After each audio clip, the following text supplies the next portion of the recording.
నమస్తే రమగారు. నమస్తే జయ. రమగారు, Arabian stories చాలా బావుంటాయండి. హ్మ్. భలే ఇంట్రెస్టింగ్‌గా ఉంటాయి. ఏదైనా ఒక స్టోరీ చెప్తారా? ఒక వ్యాపారస్తుడు బాగ్దాదు నగరం చుట్టుపక్కల వ్యాపారం చేసేవాడు. ఇంచుమించు ఆ అరేబియాలో ఉన్న చాలా దేశాలు, చాలా ఊళ్ళు, నగరాలకు వెళ్ళాడు అతను. అయితే ఒక ప్రత్యేకమైన పేర్లున్న నగరాలు కొన్ని ఉన్నాయి. కైరో అని అవన్నీ బాగుంటాయి కూడాట. ఓకే. అయితే ఈ కైరోకి పక్కన ఇంకో సాయిరో లాంటిది పేరున్న ఒక నగరం ఉంది. ఈయన ఇవన్నీ చూశాడు. ఆ నగరానికి వెళ్ళలేదు. సరే ఏమిటి పట్టుకెళ్ళొచ్చో ఆలోచిద్దాము. అక్కడికి ప్రతిసారి వ్యాపారస్తులు ఏం చేసేవారు, మన దగ్గర చీపుది కొనుక్కుని అక్కడ ఖరీదుకు అమ్ముతారు, అక్కడ దొరకని అంతేగా. వస్తువు ఆ! ఆ! అని. అయితే ఏమైంది, సరే బయలుదేరాడు. బయలుదేరాక ఏమైంది, ఆ నగరానికి వెళ్ళే దారి ఆయనకు దొరికింది. సరే బాగా ఆలోచించి అక్కడ చుట్టుపక్కల వాళ్ళని అడిగాడు. ఆ ఊళ్ళో ఏది బాగా అమ్ముడవుతుంది అంటే, చందనం చెక్కకి చాలా గిరాకీ ఉందండి అని చెప్పారు. ఈయన ఏం చేశాడు, తన దగ్గరున్న సరుకంతా అమ్మేశాడు. వచ్చిన డబ్బంతా ఖర్చు పెట్టేసి బోల్డ్ అంత గంధపు చెక్కలు కొనుక్కున్నాడు. పెద్ద పెద్ద బేళ్ళు గంధపు చెక్కలు కొని అవి గుర్రాల మీద, కంచరగాడిదల మీద వేసుకుని ఆ సాయిరో నగరంలోకి వెళ్ళాడు. వెళ్ళేసరికి ఇతను ఊళ్ళోకి ప్రవేశిస్తుంటేనే కొత్తవాడు వ్యాపారం చేయడానికి వచ్చాడు అనేది ఆ ఊరి వాళ్ళకి తెలిసిపోతుంది. మన ఊరివాడు కాదు అనేది తెలుసు. ఆ రోజుల్లో బట్టలు అవి వ్యాపారస్తుల విధానాలు ఉండేవి. అవునవును. వీడి దగ్గర ఉన్న గాడిదలు, వీడి చెప్పులు, వీడి బట్టలు, వీడి నడక, పైగా కొత్తగా అటు ఇటు చూస్తుంటే తెలుస్తుంది కదా. ఒకడు కనపడ్డాడు. ఇతను ఏమన్నాడు, బాబు గంధపు చెక్కలు తెచ్చాను నేను, ఎక్కడ అమ్ముకోవచ్చో కొంచెం ఐడియా ఇస్తారంటే, గంధపు చెక్కలా, గంధపు చెక్కలు ఎక్కడేమో అమ్ముడవుతాయి, ఇంకా నయం గంధపు చెక్కలకి ఏమీ రాదు. గంధపు చెక్కల్ని చెక్క పేళ్ల కింద, ఏంటి పొయ్యిలో పుల్లల కింద వాడుకుంటారు ఇక్కడ ఈ ఊళ్ళో. గంధం శుద్ధ వేస్ట్, వంట చెరుకు ఇక్కడ పావలా వస్తుందన్నాడు. ఇది ఏం ఎక్స్పెక్ట్ చేశాడు ఇతను, బంగారం వస్తుందని ఎక్స్పెక్ట్ చేశాడు. ఆ చెక్కలు అమ్ముకుంటే. అయితే ఇక్కడికి రావడానికి ముందే ఒక ముసలావిడ అతనికి కనపడింది. ఏ ఊరినైనా ఏమిటి అని అడిగింది. అడిగితే ఇదే ఫలానా ఫలానా అని చెప్పాడు. ఫలానా ఊరి నుంచి వస్తున్నానమ్మా, వ్యాపారానికంటే జాగ్రత్తనైనా, ఈ ఊరంతా దొంగలే. ఓహో. వ్యాపారం జాగ్రత్తగా చేసుకో. ఈ గంధపు చెక్కల మాట అతను చెప్పల. వ్యాపారానికి వచ్చాను, కైరో చూశాను, బాగ్దాద్లో ఉంటాను, విషయం చెప్పాడు. అందరూ దొంగలే, జాగ్రత్త, మోసపోతావు నువ్వు, వాళ్ళ దగ్గర పెట్టుకుని ఉండమంది. ఆవిడ తర్వాత ఇతన్ని కలిసాడు. ఆడమనిషి ముసలిమామకి గంధపు చెక్కలు ఎక్కడమ్మాలో ఏం తెలుస్తుంది. మగవాడు వాడేదో గుర్రంగిరంగా కంచరగాడిదలు ఉన్నాయి, వాడి దగ్గర కొంచెం యాక్టివ్గా ఉన్నాడు, వాళ్ళకంటే షాపులు గీపులు కొట్లు తెలుస్తాయి, మామలకి ఎలా తెలుస్తాయి. అందుకని మామని అడగకుండా వీడిని అడిగాడు. గంధపు చెక్కలు శుద్ధ వేస్ట్ అండి ఈ ఊళ్ళో, మీకు ఎవరు చెప్పారో కానీ, అసలు ఇది ఒకటి పిచ్చి ఊరు, ఇక్కడ గంధపు చెక్కలు పొయ్యిలో వాడుకుంటాము అన్నాడు. అనేసరికి నిర్ఘాంతపోయాడు ఇతను. మొత్తం ఉన్న డబ్బంతా ఖర్చు పెట్టి గంధపు చెక్కలు కొన్నానే, అయ్యో నేనేం చేయాలి. సరే ఏమనుకున్నాడు, ముందుకెళ్ళి చూద్దామని ఇంకా కొంచెం ముందుకెళ్ళి ఒక సత్రంలో చేరాడు. సత్రం దగ్గరికి వెళ్ళేసరికల్లా సామాన్లు అవి పెట్టుకుని ఏదైనా మంచినీళ్ళు దాగి కూర్చుంటే, ఇందాక తను చూశాడు చూడు, వాడు ఇంకోటితో కలిసి పొయ్యి వెలిగిస్తున్నాడు. అందులో గంధపు చెక్కలు పెట్టి అంటిస్తున్నారు వాళ్ళు. నిజమే ఇది, ఊరికే ఎందుకంటే ఇస్తారు. ఇక ఏం చెయ్యాలో తెలియలా, ఏడుపు వచ్చేస్తోంది ఇతనికి. అసలు ఇంటికి వెళ్ళటానికి ఏమైనా డబ్బులు వస్తాయా నాకు ఇక్కడి నుంచి, కనీసం ఏమీ తెలియదు. సరే ఏమన్నాడు, వాళ్ళతో మాట్లాడాడు. వాళ్ళు అన్నారు, ఇస్తే ఇచ్చేసే గంధపు చెక్కలు, ఆ బరువుకి నీకు ఏదైనా వస్తువు కావాలంటే ఇస్తాం. గంధపు చెక్కలు వంట చేరుకు కదా ఇక్కడ అంటే, సరే ఏముంది, ఏమైనా ఏదో కాస్త తృణమో పణమో వస్తుంది అనుకున్నాడు. సరే ఒప్పుకున్నాడు. సాయంత్రానికి ఇవన్నీ జరిగేది. ఇప్పుడు ఊరికే బేరం మాట్లాడుకున్నారు. ఆ కంచరగాడిద మీద ఉన్న బేళ్ళు వాళ్ళు పట్టుకెళ్ళేలాగా మాట్లాడారు. తర్వాత ఏం చేశాడు, ఊళ్ళో తిరగడానికి బయలుదేరేసరికల్లా ఒక ఒంటికన్ని వాడు ఒకడు ఎదురుపడి ఒకసారి ఇట్లా డాష్ ఇచ్చినట్టుగా కొట్టేశాడు ఇతన్ని. ఇద్దరు కలిసి ఇట్లా కొట్టుకున్నారు. ఈయన ఉలిక్కిపడ్డాడు. ఈయన చూస్తున్నాడు అటు ఇటు బిల్డింగ్లు, నేను కొత్తవాడు కదా. అదేండి. ఈ ఒంటికన్ను వాడు కేకలు పెట్టాడు, నా కన్ను పోగొట్టిన వాడు దొరికాడు, వీడే నా కన్ను పోగొట్టాడని అరిచాడు చేతులు పుచ్చుకుని. ఆయన నిర్ఘాంతపోయి, నేను ఇప్పుడే కదా అయ్యా చూస్తున్నాను నిన్ను అంటాడు వ్యాపారస్తుడు. నే కన్ను పోగొట్టడం ఏమిటి, నేను ఇప్పుడే చూస్తున్నానంటే చుట్టుపక్కల 25-30 మంది పోగైపోయారు. అందరూ వాడి కన్ను పోగొట్టుకున్నాడు, వాడి మీద దయ లేదా, జాలేదా, నువ్వు మనిషివి కదా, నీకు దాక్షిణ్యం లేదా అని తిట్టడం మొదలుపెట్టారు. పాపం. ఏం చెయ్యాలి? ఆ. నా కన్నుకు సమాధానం చెప్పు. అసలు ఎలా పోయింది, ఎలా పోగొట్టుకున్నాడు లేవు కన్నుకు ప్రశ్నలు. బదులు నీ కన్ను ఇవ్వు, నీ కన్ను ఇచ్చేసేయి మాకు. ఆ, కన్నిస్తావా డబ్బిస్తావా? కంటికి కన్ను పంటికి పన్ను. బాగుంది. నిర్ఘాంతపోయాడు. ఏం చేయాలి ఇది?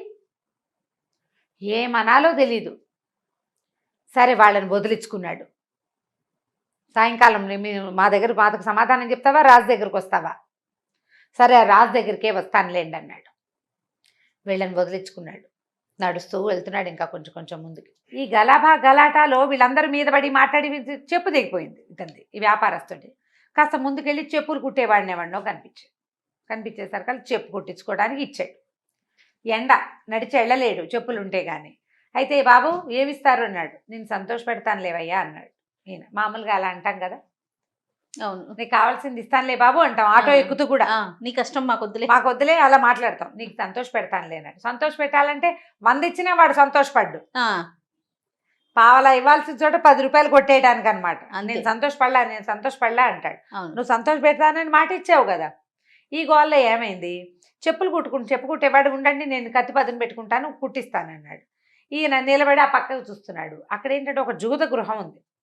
ఆ, జూద గృహం ఉంటే ఊరికి అటువైపు చూస్తుంటే అక్కడ జూద గృహంలో ఒక యజమాని ఉంటాడు కదా. బాబు రండి, ఏ ఊరు మీది అని పిలిచాడు.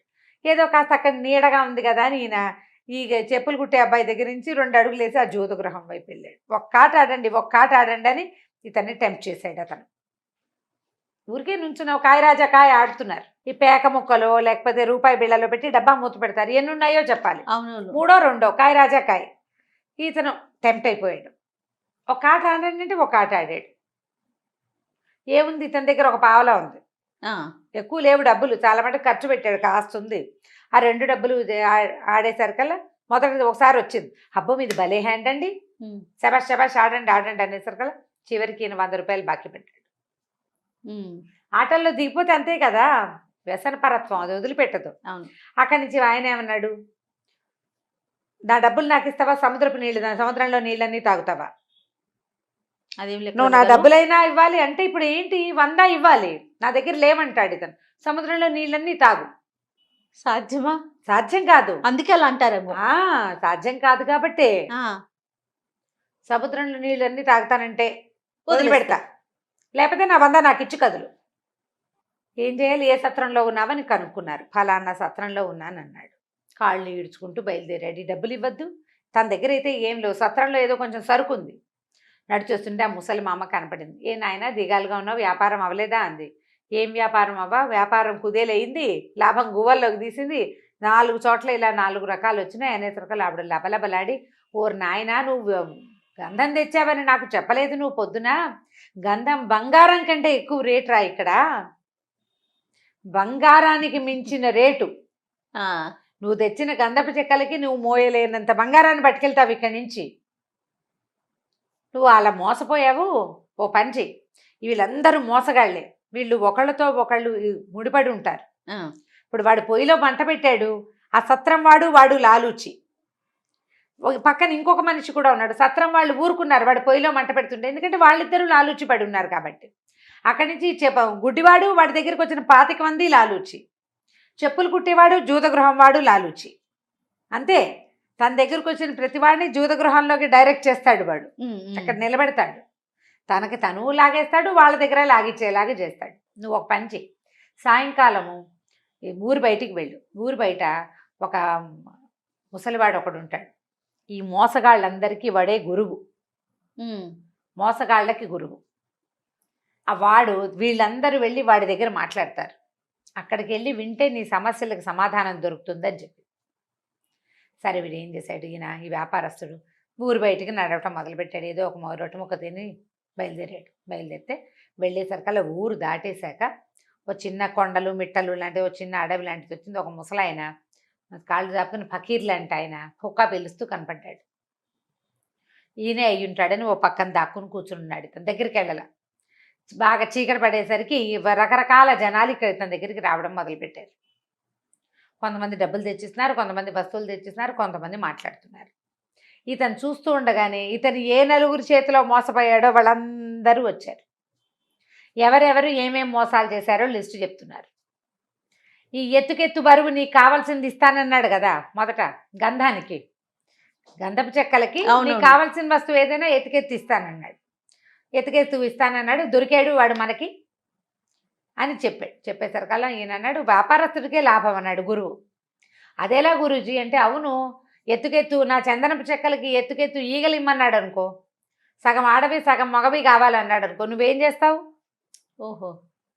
నువ్వు ఇవ్వలేవు, చచ్చినట్టు గంధాన్ని వదిలేయాలి బేరమైనా కూడా. ఆ! ఒకటి. అక్కడి నుంచి రెండోది ఏం చేశాడు, గుడ్డి కన్నువాడు, కన్ను గుడ్డి, ఒంటి కన్ను. ఆ! ఒంటి కన్నువాడు. ఇప్పుడు వాడి కన్ను బదులు కన్ను ఇవ్వమని అడిగాడు. మాట్లాడావు బాగానే ఉంది. కన్ను ఇవ్వాలంటే వాడు ఏమంటాడు, నీ కన్ను రెండో కన్ను పీకి అక్కడ పెట్టు, నేను కూడా నా కన్ను పీకి పెడతాను, రెండు సమానంగా బరువు అంటే నా కన్ను నీకు ఇస్తానంటాడు. నీకు రెండో కన్ను పోతుంది, వాడికి ఓ కన్ను అయినా మిగులుతుంది. ఆ! రెండో కన్ను పోగొట్టుకుంటావా నువ్వు మోసపోయావు, నువ్వే మోసపోయావు, నీ ప్లాన్ తెలివిగా లేదు అన్నాడు. ఇక మూడో వాడు చెప్పులు కుట్టేవాడు. ఆ! నన్ను సంతోష పెట్టమన్నానండి, ఆయన 100 ఇచ్చినా నాకు సంతోషం లేదని చెప్తానన్నాడు. నీ మొహం, వాడు ఇప్పుడు ఏమంటాడు, మీ సుల్తాన్ గారు తన సైన్యంతో కలిసి పక్క సుల్తాన్ని జయించాడు, నీకు సంతోషమైనా కాదా అని అడుగుతాడు. నువ్వు అబ్బాయి నాకు సంతోషం కాదన్నావు అనుకో, రాజ సైనికులు వచ్చి నిన్ను పట్టుకుని చిత్త కొడతారు. సంతోషమే అని చెప్పి తీరాలి నువ్వు. సరిపోతుంది అప్పుడు.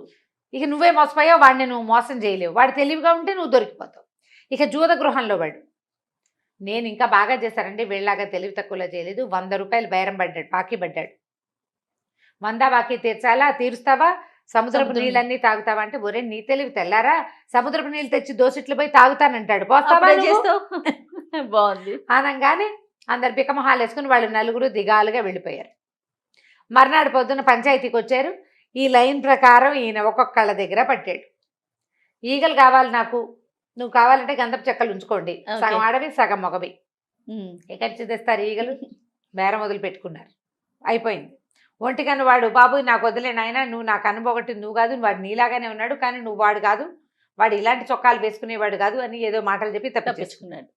చెప్పులు కుట్టేవాడు, చాలా సంతోషం బాబు వెళ్ళండి అని నమస్కారం పెట్టేశాడు. జూద గృహంలో వాడు ఇక చేసేదేం లేదు.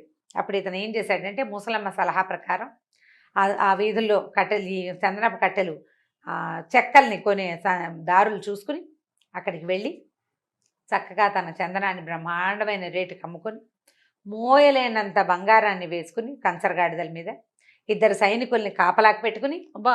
మరి ఈసారి దొరుకుతాడు కదా, ఆ జూద గృహం వాడికి ఇవ్వాల్సిన 100 రూపాయల్లో సగం ఇస్తానని చెప్పి ఓ 50 రూపాయలు ఇచ్చి మోసం చేయకుండా మళ్ళీ బాగ్దాద్ నగరానికి వెనక్కి తిరిగి వెళ్ళిపోయాడు. కథ కంచికి మనం ఇంటికి. కానీ ఆ ముసలాయన లేకపోతే ఇతను ఏం చేయి, ముసలావిడ లేకపోతే చేయగలిగేది ఏం లేదు, ఆ. దొరికిపోవటమే. అలాగే మోసపోతారు జయ, ఎవరో ఒకళ్ళు మన అదృష్ట దేవతలు మన్ని ఆ మోసం ఏదో నుంచి ఒక బయటపడేస్తారు, ఒక ఏదో ఒక రూపంలో. రూపంలో. అవునవును. అందరికీ ఉంటుందా ఉండదు, దొరికిపోయిన వాళ్ళు దొరికిపోతారు దొరికిపోతారు. అంతే. రైట్ రమ్య గారు. నమస్తే. నమస్తే జయ.